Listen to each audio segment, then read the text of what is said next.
சந்திரனா வெளிச்சம் அவசியம். ஆண்டவரே அவனுக்கு வெளிச்சமா இருப்பார். எப்போ? ஆண்டவரோடு நீ இருக்கும்போது தான், ஆண்டவரோடு நீ இருக்கும்போது தான், ஆண்டவருடைய வார்த்தை நீ கேட்கும்போது தான், ஆண்டவருடைய வார்த்தை நடக்கும்போது தான் ஆண்டவனுக்கு வெளிச்சமா இருப்பார்.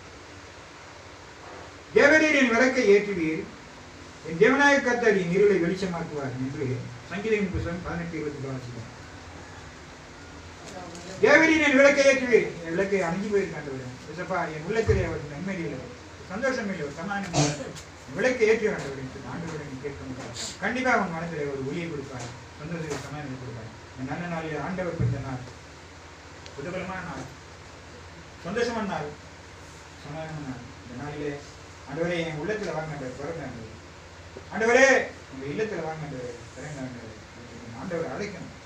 ஆண்டவர் அழைக்கும் போது ஆண்டவர் வருவார். ஒரு மெடிக்கல் ஒரு ஸ்டோரில், பெரிய ஸ்டோரில், ஒரு ஸ்டோருக்கு போனீங்க, ஸ்டோரில் நிறைய சாமானுக்கு இருக்கு, எல்லாம் அடிக்க வச்சிருக்கு, பொருள்லாம் அடிக்க வச்சிருக்கு. நீங்கள் போயிட்டு ஸ்டோர் படிக்கிறது முன்னால் நின்றுங்க, சும்மா பார்த்தீங்கன்னா உங்களுக்கு என்ன கிடைக்கும்? உங்களுக்கு என்ன பண்ண? நீங்கள் உள்ளே போயிட்டு உங்களுக்கு என்ன வேணுமோ அது கேட்கணும். நீங்கள் அதை கொடுங்க, அந்த பொருளை விடுங்க, அந்த சேலை எடுங்க, அந்த பேண்ட் எடுங்க, ஷர்ட் எடுங்க, அந்த பார்த்து நீங்கள் கேட்கும் போது தான் சமாதானம் எடுத்துக்கணும். அது மாதிரி ஆண்டவர் எடுத்து எத்தனையோ ஆசீர்வாதங்கள் இருக்கு, கொடுக்க வேண்டிய ஆசீர்வாதங்கள் நிறைய இருக்கு, நீங்கள் கேட்கணும்.